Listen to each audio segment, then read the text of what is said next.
महाराष्ट्रामध्ये वाढते लव्ह जिहादचे प्रकरण असतील, त्याचबरोबर हिंदू धर्मावर होणारे अत्याचार असतील आणि त्याचसोबत हिंदू देवतांची होणारी विटंबना असेल, यासाठी गेल्या काही वर्षापासून राष्ट्रीय श्रीराम संघाच्या वतीनं मोठं एक काम सुरू आहे आणि याच राष्ट्रीय श्रीराम संघाची एक शाखेचं उद्घाटन आज बीड शहरामध्ये झालेलं आहे आणि याच राष्ट्रीय श्रीराम संघाचे संस्थापक अध्यक्ष सागर बेग आपल्यासोबत आहेत. दादा, काय उद्देश आहे संघटनेचा आणि बीडमध्ये आज या सगळ्या शाखेचं उद्घाटन झालेलं आहे? ज्याप्रमाणे पुऱ्या आपल्या महाराष्ट्रभर लव्ह जिहादच्या घटना ज्या वाढल्या, तर आम्ही महाराष्ट्रभर फिरून तसं आम्ही पश्चिम महाराष्ट्रामध्ये सकल हिंदू समाजाच्या माध्यमातून एकूण 200 मोर्चे केले का या महाराष्ट्रामध्ये छत्रपती शिवाजी महाराजांच्या कायद्याच्या प्रमाणे कायदा झाला पाहिजे. ज्या लव्ह जिहादमध्ये आमच्या लहान लहान पोळे अडकत आहे आणि जे मुस्लिम धर्माच्या लोकांकडून जास्त करून अडकले जात आहे त्याच्यावर कायदा झाला पाहिजे. कारण इतर राज्यांमध्ये जर आपण बघितलं तर UP सारख्या ठिकाणीमध्ये जेवढा महाराष्ट्रामध्ये लोकांनी रस्त्यावर उतरून मागणी केली का लव्ह जिहादवर कायदा झाला पाहिजे, तिथं कुणीही रस्त्यावर नव्हतं आलं तरी तिथं कायदा झाला. MP मध्ये कुणीही रस्त्यावर नाही आलं तिथंही कायदा झाला. कर्नाटकमध्ये कुणीही रस्त्यावर नाही आलं तिथं कायदा झाला. आसाममध्ये झाला, राजस्थानमध्ये झाला. अनेक ठिकाणी हा लव्ह जिहाद धर्मांतरावर कायदा झाला. पण महाराष्ट्रात आमच्या कायदा होत नव्हता. आता कुठेतरी तो कायदा तयार झाला. आता मागच्या अधिवेशनमध्ये त्यांनी घेतले का कायदा आम्ही तयार केला आहे. तर जरी तो कायदा झाला असेल तरी त्या घटना व्हायचं थांबत नाही आहे.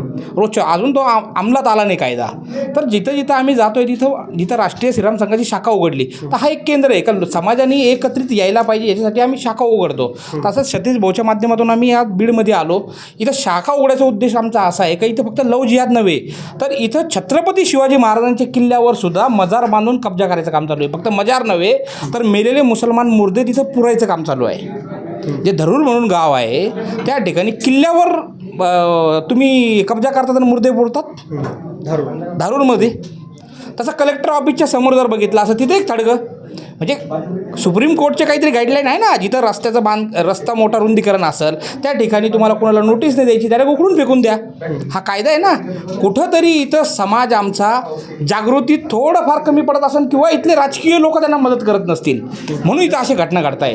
तर आम्ही ठरवलं आहे ज्या ज्या ठिकाणी असे इनलिगल थडगे असतील आणि प्रशासनाला आमचे हिंदुत्ववादी लोक जर जाऊन सांगत असतात ते थडगे काढा आणि प्रशासन त्यांना मदत करत नसतील तर याच्या पुढं आम्ही ठरवलं आहे जेवढे आमची हिंदुत्ववादी संघटना आहे जिथं थडगा जिथं दिसल त्याच्यासमोर आम्ही हनुमान मंदिर त्याच्या बाजूला बांधणार.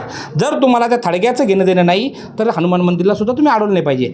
आत्ता आमचे सर्व हिंदुत्ववादी लोक कलेक्टरला निवेदन देणार आहे ते लवकरात लवकर काढलं नाही किंवा CO असतील तर तिथं त्या ठिकाणी हनुमान मंदिर उभारू आम्ही. पण तुम्ही सांगितलं की या संदर्भात लव्ह जिहादच्या संदर्भात कायदा देखील व्हायला पाहिजे. आता बीडमध्ये शाखा ओपन झालेली आहे, कार्यालय देखील ओपन झालं आहे. त्या तालुक्यामध्ये एखाद्या ठिकाणी जर अशी अप्रिय घटना घडली तर या कार्यालयातून त्यांना मदत कशी पोहोचली जाणार आहे, त्यांना कसं हे सोयीस्कर होईल?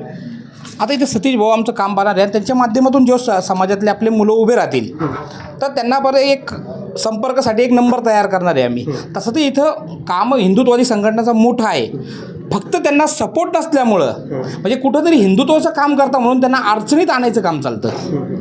त्यासाठी आम्ही राष्ट्रीय श्रीराम संघ म्हणून इथं आलो. पण जिथं जिथं असे घटना घडले आम्हाला कोणत्याही संघटनेच्या माध्यमातून कळालं तर सतीश भाऊच्या माध्यमातून आम्हाला मेसेज येईल आणि आम्ही तिथं हजर होऊ. त्या मुलीला पीडित मुलीला आम्ही कसं नाही देता येईल. आता इथं आपण जर पाहिलं तर जर एखादा हिंदूमधला जर कुठं तरी बलात्कार झाला तर महाराष्ट्र उठून पेटतो आणि ते उठून पेटलंच पाहिजे. पण एका ठिकाणी 6 वर्षाच्या मुलीवर 16 वर्षाचा मुलगा बलात्कार करायचा प्रयत्न आपल्या बीडमध्ये करतो.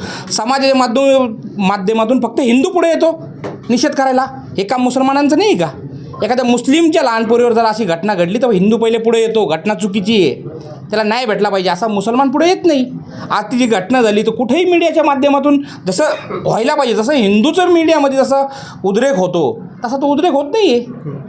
ते कुठंतरी समाज इथं काम करतो आहे पण अशा घटना राजकीय लोकांच्या माध्यमातून दाबण्यात येत आहे आणि राजकीय लोक पण हिंदू आहेत आणि तिथे त्यांनी ते बंद केलं पाहिजे. कारण आज जर बंगालसारख्या ठिकाणी जर पाहिलं आपण तर आपले पंतप्रधान नरेंद्र मोदी साहेब ज्या मंचावर उपस्थित आहे त्या मंचावरून असे भाषणं झाले का जर बाबरची मस्जिद इथं झाली तर ती आम्ही तोडून टाकू. हुमायूँचा इतिहास कोणी सांगत असा तर त्याला गोळ्या घालू. तर त्या ठिकाणी आज जिथं पुऱ्या भारतामध्ये वातावरण हिंदुत्वाचं आहे त्या ठिकाणी बघा 200+ सीट आले. जिथं भाजपाला काही काम करायला सुद्धा त्यांना ऑफिस खुलले की त्यांची जाळपोळ व्हायची. पण आज हिंदुत्वाच्या मुद्द्यावर सर्वचे सर्व उतरले. आज 200+ झाले. आसामसारख्या ठिकाणी 35% मुसलमान आहेत. तिथं बहुमतमध्ये सरकार आलं. काय केलं पहिले काम? हेमंत बिश्वा शर्मा पहिल्यांदा मुख्यमंत्री झाल्यानंतर पहिले त्या आसामला मदरसा मुक्त केलं. मदरसा मुक्त केलं, SRI मोठ्या प्रमाणात तिथं राबवला आणि आज तिथं आसाममध्ये हिंदुत्वादी सरकार आलं. तर असे जिथंही बीडमध्ये जे हिंदुत्वाचा विरोध करत असतील तर आज तुम्हाला हे सर्व गोड वाटतंय, पण जेव्हा इथला हिंदू जागृत होईल तर तुम्हालाही मुसलमानमध्ये कन्वर्ट व्हावं लागेल. कारण हिंदू आता मतदान करणार नाही. आता पूर्वीचा हिंदू वेगळा होता.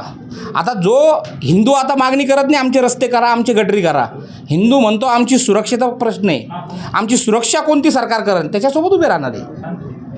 तर निश्चितच त्यांनी सांगितलं की हिंदू आता सुरक्षेच्या मुद्द्यावरूनच पुढे येणार आहेत आणि येणाऱ्या काळामध्ये लव जिहादसारखे प्रकरण असतील या संदर्भातला कायदा देखील कठोर होईल आणि हिंदूवर जर कुठे अन्याय अत्याचार झाला तर या राष्ट्रीय श्रीराम संघाच्या माध्यमातून नक्कीच मदत पोहोचली जाईल. सक्रिय मुकुंद समी, आप्पासाहेब मोरकर, लोकाशा TV, बीड.